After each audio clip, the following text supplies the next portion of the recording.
जब आप बाहर आए तो आपको कैसा फील हो रहा है? क्या आपको लगता है कि ये एविक्शन जो है वो फेयर एविक्शन था? मुझे लगता है कि पहली जैसे ही मैं बाहर आई मुझे बहुत लोगों का प्यार दिखा, जहाँ पे लोगों ने बोला कि they really understood what kind of person I am. आप लोगों ने मुझसे कन्वर्सेशन तो किया है, लेकिन मेरी एक्चुअल पर्सनालिटी जो मैं रियल में हूँ वो भी आप लोगों ने देखा है। इस चीज़ का मुझे बहुत खुशी है कि मैं एक बहुत अच्छे इमेज के साथ बाहर आई हूँ। इस चीज़ का मुझे बेहद दुख है कि मैं थर्ड वीक में जो इतने फुल ऑन अपने गेमिंग स्प्री में आ चुकी थी, अपने वाइब पे आ चुकी थी, जहाँ पे मैंने अपनी स्ट्रैटेजीज बनाई थी, मैंने अपने अटैक प्लान्स बनाए थे, मैंने अपने ऑपोजिट ग्रुप के साथ अलायंसेस भी बनाए थे। I was fully playing the game. Task में भी अपना एक बहुत ही अलग रूप मैंने दिखाया था, जो रैशन वाला टास्क था, the ring trick and everything. I did all that, but उसके पहले ही मैं कुछ लोगों से नॉमिनेटेड थी जिन्होंने बहुत ही फेक और स्टूपिड रीज़न दिए थे मुझे नॉमिनेट करने के लिए। और मैं नॉमिनेशन से बच इसलिए नहीं पाई क्योंकि ऑलरेडी मेरे सामने 3 स्ट्रॉन्ग कंटेस्टेंट्स थे जो स्टार्टिंग से उनको गेम का फॉर्मेट पता था, मुझे नहीं पता था। I thought it's a personality contest and I did not know that मुझे डे वन से एक अटैकिंग वे में रहना पड़ेगा, यू नो। नायरा, अगर हम बात करें आपके गेम का, तो कहीं ना कहीं हम ऑडियंस को लगा कि आप बहुत ही स्लो, कुछ देखने को नहीं मिला। नायरा एक्चुअल में क्या कर रही है बिग बॉस हाउस में, उसने क्या क्या खेला वो दिखा ही नहीं। तो कहीं ना कहीं ऑडियंस को ऐसा लगता है कि कनेक्ट नहीं हो पाए। या कहीं ना कहीं जैसे कि रोहित सर ने कहा कि वोटिंग कम आई। वोटिंग का वजह ही ये है कि आपको देखा ही नहीं गया। एग्जैक्टली हमें हम जहाँ वो कर रहे थे, एक्सपेक्ट कर रहे थे पिशाचनी जैसे शो में आपका एक रूप देखने को मिला, हमें लगा कि नायरा फुल्ली सबका फाड़ देगी, बट हमें वो नहीं देखने को मिला। या, sorry, हाँ देखने को नहीं मिला। नहीं, मेरा नेचर ये थोड़ी है कि मैं जाते ही लोगों के ऊपर कुछ लांछन लगाऊंगी और फिर उनके ऊपर चढ़ूंगी और झगड़ा करूंगी। ये मेरा नेचर नहीं है कि मैं वो जाके करूंगी। अगर मुझे पहले किसी ने ब्रीफिंग दिया होता कि नायरा ये गेम है अटैक का, आपको जाके ज़बरदस्ती इसकी पैंट लूज़ क्यों है, इसका वो क्यों लूज़ है, जाके मुद्दे बना के झगड़े करने होंगे, तो मैं 100% सोचती कि ये गेम मेरे लिए है कि नहीं। मुझे लगा था, मुझे बार बार बताया गया था कि ये आपको बिग बॉस नहीं देखना है ताकि आप ऑर्गेनिकली करो जो आपको करना है।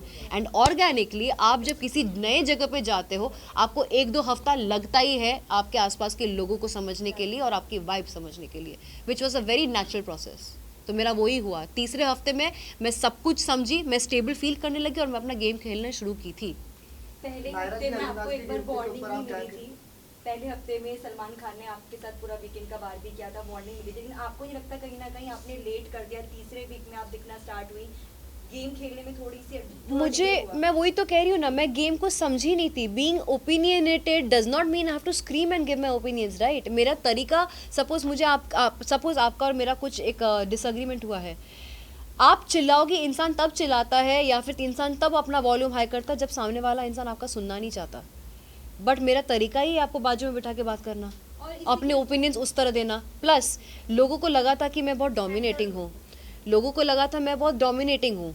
मैंने जब लोगों को किचन के रूल्स बनाए या फिर बाथरूम के रूल्स बनाए, मैं इतनी डोमिनेटिंग थी तो लोगों ने मुझे चैलेंज क्यों नहीं किया?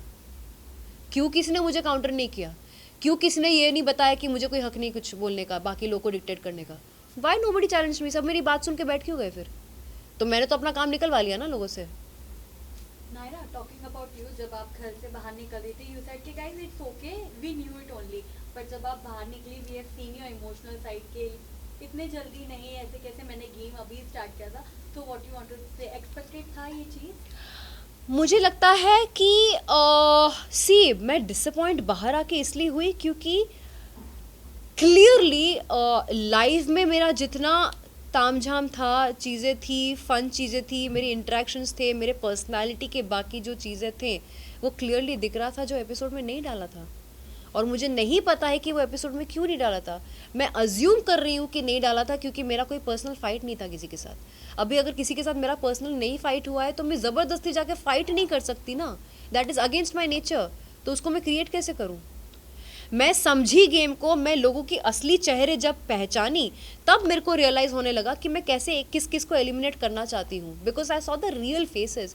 बट डे वन में ज़बरदस्ती किसी के साथ मुद्दा उठाना, इट्स नॉट पॉसिबल।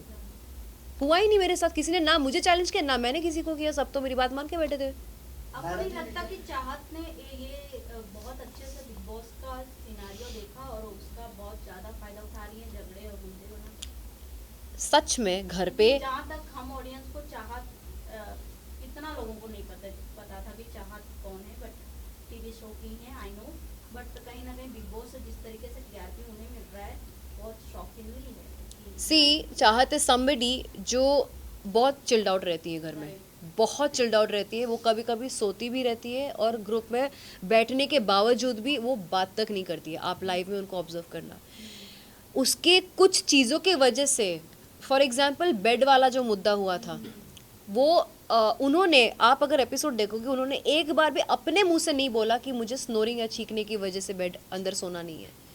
वो बोलने जा रही थी कि मुझे नहीं अंदर सोना है, तब किसी ने बोला कि हाँ वहाँ बहुत स्नोरिंग होती है, किसी और ने बोला था वो। तो उसने क्या किया, वो बेड बाहर सोना चाह रही थी लेकिन सामान अपना घर के अंदर ही रखना चाह रही थी, जिसकी वजह से विविन तड़प गया था। एंड विविन ने उसके ऊपर जब झाड़ा तब उसने काउंटर दिया।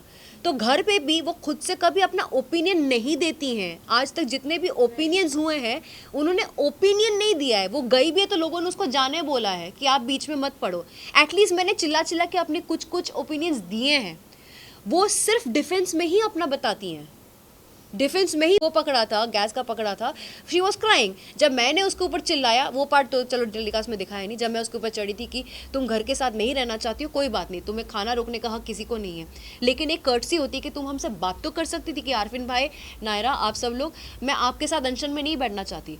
मैं उस पॉइंट पर लड़ी थी उसके ऊपर, जो दिखाया नहीं गया था टेलीकास्ट में, जो मैंने देखा नहीं टेलीकास्ट पे है करके। कहीं ना कहीं ऐसा लग रहा था कि आपकी स्ट्रैटेजी नहीं थी, लोगों की सबकी स्ट्रैटेजी थी। तो सब बिग बॉस देख कर आए थे ना, मैंने नहीं देखा हुआ था ना। कहीं ना कहीं आपके ऊपर, कहीं ना कहीं आपने कम तैयारी करके गए। हाँ, कोई तैयारी मेरे एक्सपेक्टेशन बहुत ज्यादा हाई आपसे थी तो आपसे। expectation थे सी ज़्यादा। नाउ इफ डे वन से somebody, आपके सामने आके अपने फैमिली के बारे में बताती है पूरी तरह से। मैंने भी बताया। ईशा पूरी तरह से आपके बारे में बात करती है अविनाश के साथ, पूरा घर आपके बारे में बात करता है, लेकिन कहीं ना कहीं आप ज्यादा दिखाई नहीं दी और आपने कोई खुलकर बोला नहीं। आपके बारे में हाँ। बात हुई घर में, लेकिन आपने वो मुद्दे वोकली नहीं उठाए। मेरे बारे में बात हुई लेकिन किसी ने मुझे डायरेक्टली नहीं बोला, तो मैं उस चीज़ का क्या करूँ फिर। क्या आपने अच्छा पीआर टीम नहीं लगा? ऑनेस्टली स्पीकिंग मुझे भी नहीं पता कि सबसे बेस्ट पीआर कौन था, कौन होना चाहिए था मेरा उस टाइम पे। I don't know. नायरा, आपका नाम शहजादा के साथ जोड़ा जा रहा था और ऐसे हम कई किसने जोड़ा है? और घर वाले, और ऐसे कई लोग हम देख रहे हैं जो घर वाले अंदर ही अंदर एक दूसरे का नाम जोड़, जैसे अविनाश के साथ ईशा का जोड़ा जा रहा है और करणवीर के साथ चुम को लेके छेड़ रहे हैं। तो आपको क्या लगता है कौन सा रियल कपल आने वाले टाइम में बनेगा, या फिर क्या फेक दिख सकता है, या बिग बॉस के लिए सब करते हैं? मुझे लगता है करण एंड चुम का हो सकता है क्योंकि गेम के लिए रियल फायर मैंने किसी में भी नहीं देखा है, सच कहूँ तो। See Isha is very intelligent girl. Rajat जैसा बंदा जो लड़कियों के साथ इजीली फ्रेंडशिप नहीं करता है, वो उसको भाई बहन का रिश्ता उन्होंने ऑलरेडी इस्टेब्लिश कर लिया एंड बहुत स्ट्रॉन्ग रजत बिलीव्स इन हर। जबकि बाहर से हम सब ने देखा है कि Isha has a point of view and a negative point of view for everybody. All of us have seen that. तो जिस दिन रजत को शौक मिलेगा उसको उस दिन शौक मिलेगा। हैविंग सेड दैट, उसको थोड़ा सा अपसेट भी हुआ था जब वोटिंग हो रही थी स्टेज पे, एंड रजत के लिए किसने, बग्गा भाई ने किसी के लिए, बग्गा भाई ने शायद करणवीर के लिए 2 शब्द बोले थे, करणवीर इसके लिए। लेकिन ईशा बीइंग द सिस्टर जो भाई बहन कर रही थी, वो उसने दो बातें नहीं की स्टेज पे आके उसके बारे में, रजत के बारे में। सो उसको वो डिसअपॉइंटमेंट लगा था। सेकंड सिचुएशन, इन लोगों ने कुछ इम्प्लाइड प्लान ये किया था कि मुस्कान को बचाना चाहिए एविक्शन से। रजत, क्या कहना चाहिए विकेट के बारे में? जो है मैं एक बात कंप्लीट कर रही हूँ। उस टाइम पे ये एक चल रहा था कि हमें मुस्कान को बचाना है एविक्शन से, ओके। एंड उस वक्त हुआ क्या था कि रजत अपने प्रिंसिपल पे कि नहीं मैं अपना पॉइंट ऑफ व्यू देना चाहता हूँ वर्सेस मुस्कान को बचाना चाहता हूँ, वो फंस गया था और उसने अपना पॉइंट रखा और सारे घर वाले उससे बात करना बंद कर दिए। Why? Because he did not go for saving Muskan. तो मुझे लगता है कि रजत को भी एक पॉइंट के बाद पता चलेगा कि अपना ही गेम खेलना है कि फैलना है। नायरा, रजत को आप टॉप 1 की रैंकिंग में कैसे देखते हो? Do you think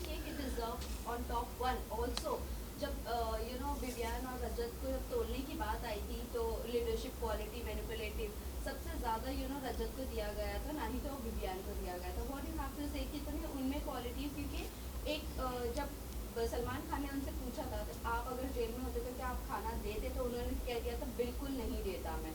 what do you think? और फिर वही देख रहे हैं हम कि वोट सबसे ज़्यादा रजत को मिलता है। मुझे लगता है रजत डिक्टेटर बनता 100%, क्योंकि उसने खुद बोला है अपने मुंह से हम लोगों को कि उसे अगर कोई मिस्टेक करता है तो उसको 5 घंटे पूल में खड़ा करेगा, के लिए जाता, वो अपना पावर एक्सरसाइज करने के लिए एक खाना भी नहीं देगा। तो he honestly said his true feelings. तो हमें, और मुझे ये पता है जब ये वाला टास्क हुआ था जहाँ पे चुम, आरफीन और रजत के बीच में मैंने रजत का गुड्डा हटाया था, मेरा रीज़न बाद में ये भी था कि तुम बहुत ज़्यादा इम्पल्सिव हो। एक टाइम गॉड, एक लीडर इम्पल्सिव नहीं हो सकता, आप डिक्टेटर वाली क्वालिटी लेकर नहीं आ सकते। You have to be somebody who is balanced, who can work around the house very well. So उस रीज़न की वजह से रजत को ना एक थोड़ा सा टशन हो गया था मेरे साथ, बट प्यार से आके बात करके नलीफाई करके भी चला जाता था। नायरा, कहीं ना कहीं ईशा और एलिस की जो बॉन्डिंग हमें दिखाई जा रही है और आफ्टर उनका फ्रेंड जो उन दोनों को प्रोटेक्ट कर रहा है, कहीं ना कहीं उन्हें पता है कि हमें एक रिलेशन तो बना के रखना है बिग बॉस हाउस में। लव एंगल नहीं बन सकता तो भाई एंगल ही सही। तो आपको क्या लगता है, अगर आपका कहीं अच्छा बॉन्डिंग रहता तब तक आप घर में रहते, या फिर उन दोनों को क्या नाम, इन तीनों को क्या नाम देना चाहेंगी? देखो, इनका गैंग को तो मैं सिंड्रेला सिस्टर्स बुलाती थी पहले। अब मुझे सच में पता चला कि चुगली चाचियाँ तो थी ही हैं, ये है ही, वो पूरा टाइम वही करती रहती हैं। हैविंग सेड दैट, मुझे उनके फ्रेंडशिप से भी बहुत ज़्यादा इंस्पिरेशन मिलती है। वो they are very tight with each other. भले ही वो लोग घर के लिए थोड़े वैसे टाइप के हैं, सिंड्रेला सिस्टर्स जैसे हैं, जो उसका भी उसके साथ रह के उसको भी बहुत ज़्यादा वो करते हैं, but at the same time I really, मुझे अंदर से बहुत इच्छा भी होती थी कि काश मेरा भी ऐसा बॉन्ड किसी के साथ था। एंड अनफॉर्चुनेटली मेरा बॉन्ड ऑलमोस्ट 2 जन के साथ ऐसा बन भी गया था, श्रुतिका और शहजादा के साथ। इट्स जस्ट दैट मेरा जब गेम ही स्टार्ट हुआ तभी के तभी ओवर हो गया। नायरा, वैसे तो शहजादा और श्रुतिका के साथ, लेकिन आपके लिए एक बात बोली गई थी कि कहीं ना कहीं कुछ वक्त बाद आप एलिस, ईशा, इन लोगों का ग्रुप ज्वाइन कर सकती हो। तो अगर आप घर में होती क्या वो एक ग्रुप फॉर्म होता? क्योंकि एलिस के साथ बात शुरू हो गई थी। मैं सामने से जब क्या हुआ था, सारा जेल में बैठी थी, बग्गा भाई को बोल रही थी, अच्छा शिल्पा और करणवीर के साथ तुम्हारा रिलेशन कैसा है? तो बग्गा भाई बोले हाँ ठीक है, अच्छा ठीक है, उनको छोड़ देते हैं। ये नायरा और शहजादा का जो जोड़ी है ना, बहुत स्ट्रॉन्ग जोड़ी बन रही है, मुझे इन लोगों को सबक सिखाना है। फिर बग्गा भाई ने बोला उसके रिटर्न में कि मुझे एलिस और इन तीनों को भी सबक सिखाना है, क्योंकि एलिस और ईशा हमेशा बग्गा जी के ऑपोजिट में जाती थी, करेक्ट? तो ये चीज़ शहजादा ने सुन लिया था कि हम 5 को टारगेट किया जा रहा है, मुझे शहजादा को, अविनाश को, एलिस और ईशा को, हम 5 को टारगेट किया जा रहा है टॉर्चर करने के लिए। शहजादा मुझे लेके भागा उनके पास, हमने सारा पोल खोल दिया कि हमें टारगेट किया जा रहा है, ये दोनों जेल कैदी बैठ के।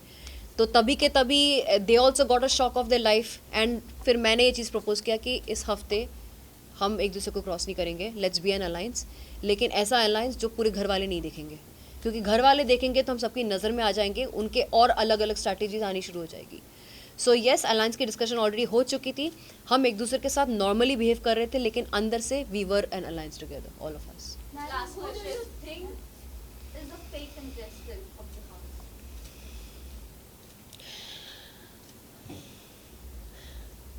मुझे शिल्पा और जी आउटराइट फेक लगती हैं, बग्गा जी हिडन है, वो कन्वीनियंस के हिसाब से उतर चढ़ाव उनका रहता है, लेकिन शिल्पा जी वो बहुत ही विक्टिम कार्ड प्ले करके बहुत सेफ खेल रही हैं, एक तरफ विविन और एक तरफ करण को रख के। She is like you know being trying to protect herself, क्योंकि विविन इस गैंग का लीडर है, करण इस गैंग का लीडर है, and she is in the middle, and वो अपना ओपिनियन दे देती हैं, बट वो फाइटिंग स्पिरिट नहीं रखती हैं, like you know to make a difference probably. So I think she is playing that safe victim वाला जोन। आपको जो एक टैग दिया गया है, ये बहुत ही गलत किया गया है। टैग मिला है लाडला घर का लाडला। यार, घर का लाडला है तो है, वो कलर्स का लाडला भी क्या कर सकते हैं। आप भी तो कलर्स की शो हाँ, किया। लेकिन मैंने सारे के सारे कलर्स शो नहीं किए ना, उसने किया भी है, उसके सारे हिट भी गए हैं और उसको टॉप 2 का पोजीशन भी मिला हुआ है, एक बहुत ही सेफ एंड सिक्योर जोन में है, तो शांति से खेल सकता है। ये तो बिग बॉस ने दिया है टॉप 2 का टैग, मतलब इनको, एलिस को और विवियन को, आपके अकॉर्डिंग कौन हो सकता है? मुझे लगता है विवियन के चांसेस बहुत हाई एंड है। सेकंड? सेकंड मेरे हिसाब से मुझे लगता है कि अगर मेरा गेम स्टार्ट होता तो मैंने खुद को अविनाश और विविन के साथ देखा था टॉप 3 में, लेकिन टॉप 5 में देखा जाए तो डेफिनेटली करणवीर और रजत भी आते हैं। Thank you. एक लास्ट क्वेश्चन है। हाथ नायरा, नीचे। एक अफवाहें उड़ रही हैं कि नायरा अगर घर से बाहर आई हैं कहीं ना कहीं उनकी पर्सनल चॉइस है, क्योंकि उनका बहुत जल्द फिल्म आने वाला है। इसमें कितनी सच्चाई है, आप कुछ बताना चाहें आप? यार फिल्म आ रही है, वेब सीरीज भी आ रही है, बहुत सच्ची बात है, लेकिन वो सब जनवरी में आ रही है। मेरा कोई रीज़न नहीं था बाहर आने का, ये एक रॉन्ग एविक्शन हुआ गया है, अनफेयर एविक्शन हुआ गया है। Thank you so much, thank you, thank चाहत के कैरेक्टर पे सवाल उठाया था। Thank you. ओके ओके बोलो। उस पे ये कहना चाहती हूँ कि दोनों बच्चों की तरह लड़ रहे थे, दोनों ने एक दूसरे की इज्जत उतारी। उसने भी बोला कि तुम मुझ पे लाइन मारते हो, इसने भी बोल दिया कि तुम जूते की भी बराबर नहीं हो। तो वो उनका पर्सनल फिटनेस जो है वो हो चुका है। I don't want to comment क्योंकि ये बहुत ही नीच टाइप का झगड़ा है, मेरे लेवल का झगड़ा नहीं है। Thank you, thank you.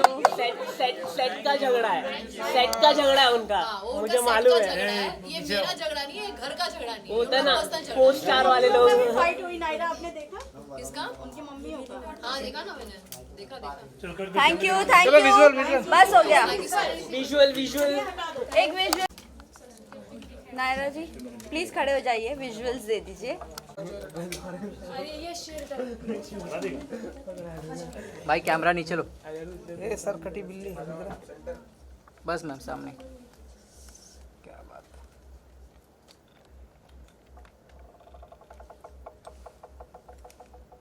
ये पैर सर थोड़ा हटाना है ये।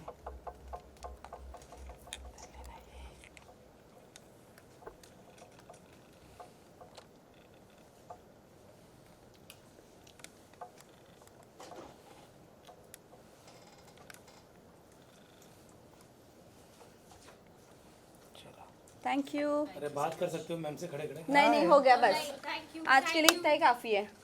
शुभजीत